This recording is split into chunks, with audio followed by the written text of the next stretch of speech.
Short story, read video 11.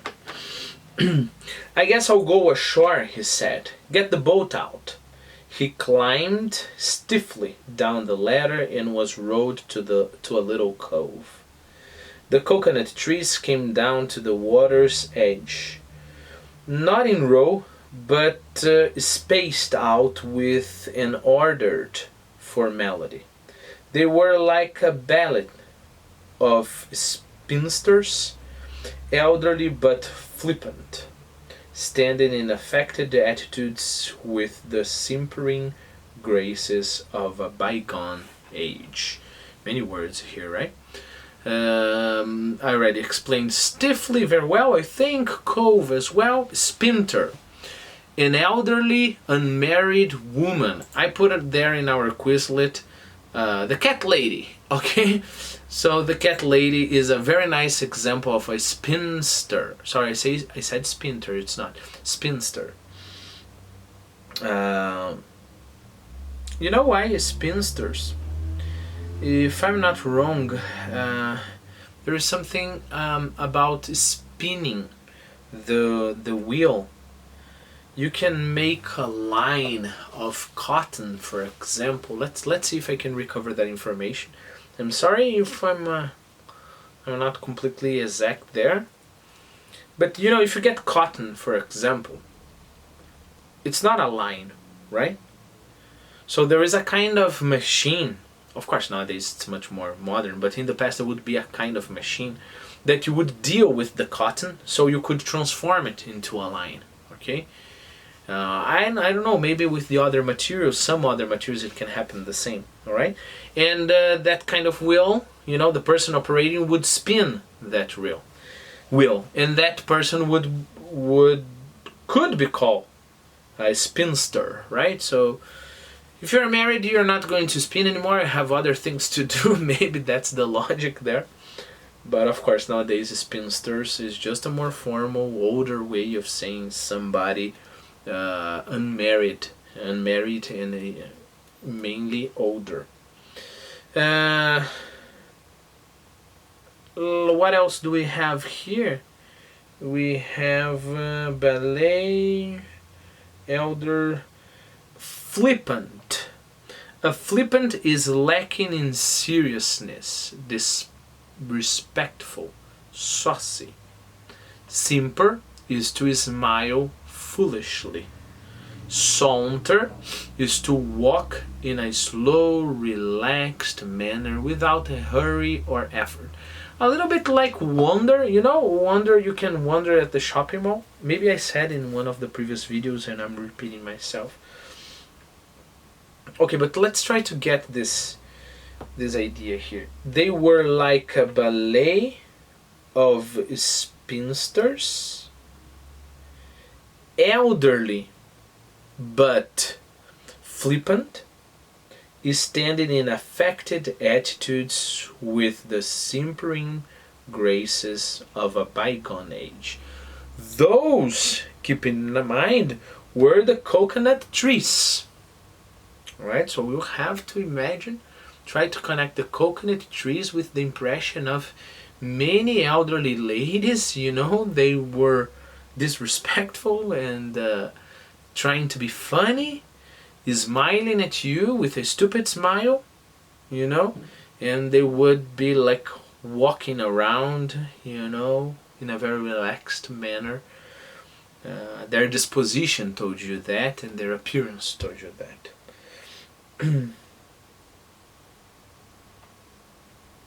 He sauntered idly through them, along a path that could be just seen, winding its tortuous way, and it led him presently to a broad creek.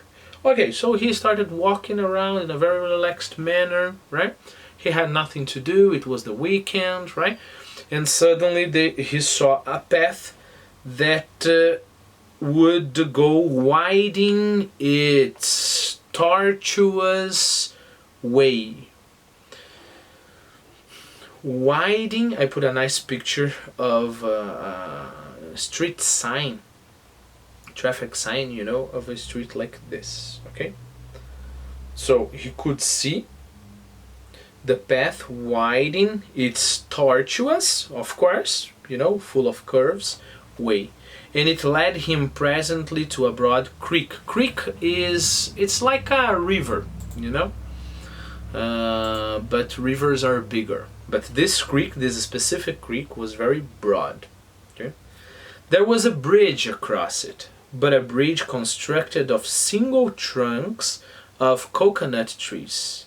A dozen of them placed end to end and supported where they met by a forked branch driven into the bed of the creek. Let's see.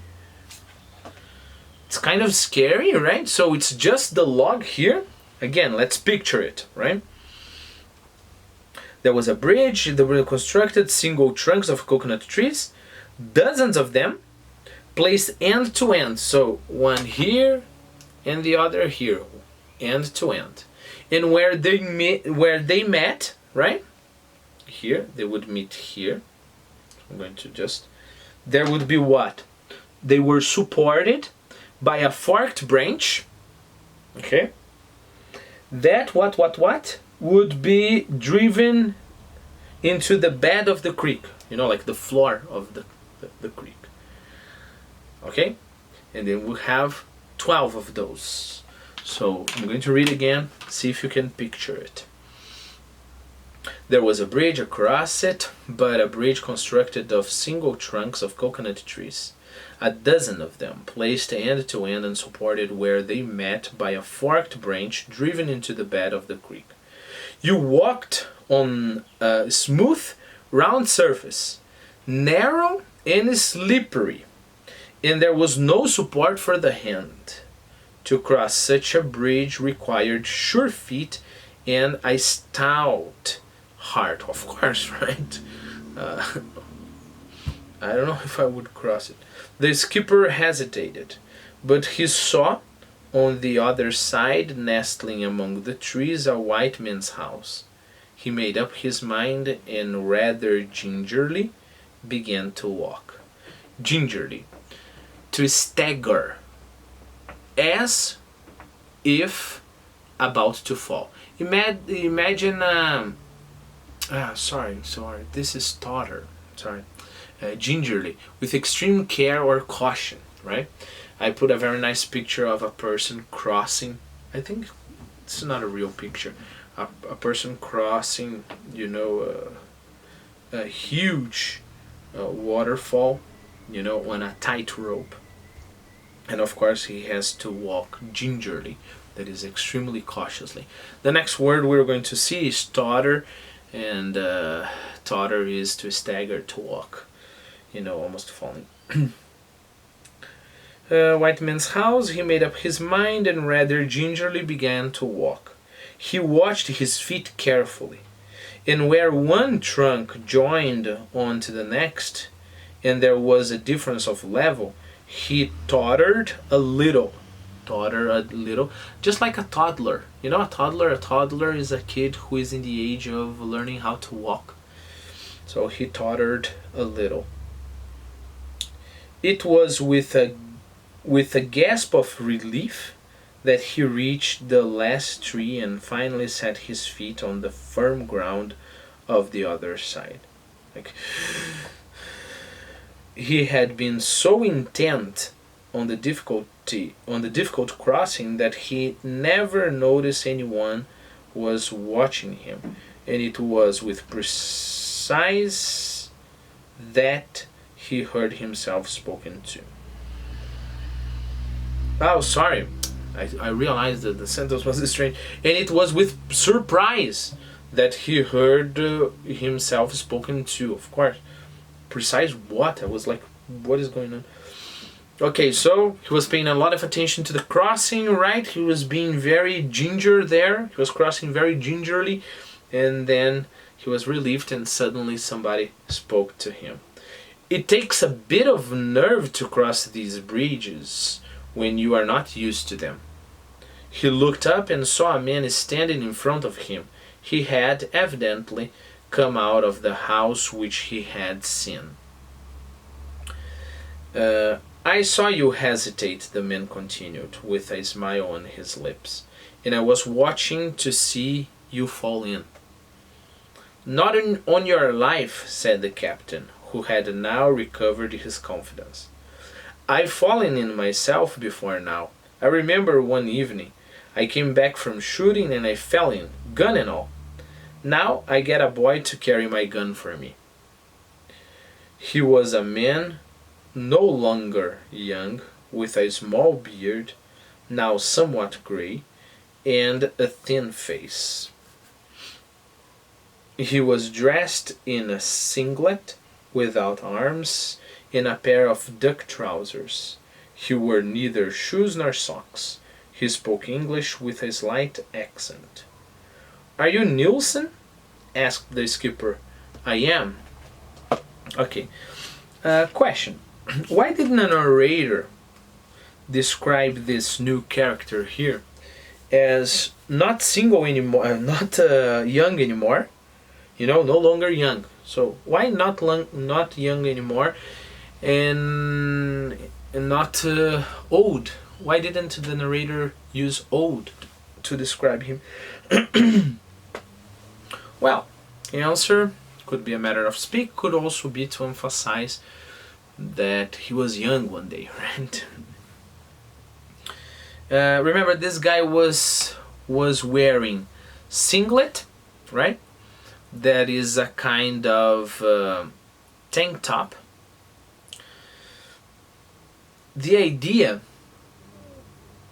there's, well, you know, when we're talking about clothes, there's those very small differences, right? But both singlet, tank top, they're sleeveless. But if I'm not wrong, a singlet can be a little bit loose on the body. No, a singlet is usually not loose on the body, and a tank top is, okay? There's another one, I really think the vocabulary is funny. It's wife beater to describe this. So first, I don't know if it's completely clear what am I talking about. I'm talking about a t-shirt with no sleeves, okay? Wife beater is a kind of undershirt. You know, it's underwear. You know, rigorously speaking, it's kind of underwear. You are going to use a wife beater, and then you're going to put your shirt, all right? Singlet and tank top you can wear, I don't know, when you go to the beach and things like that, okay?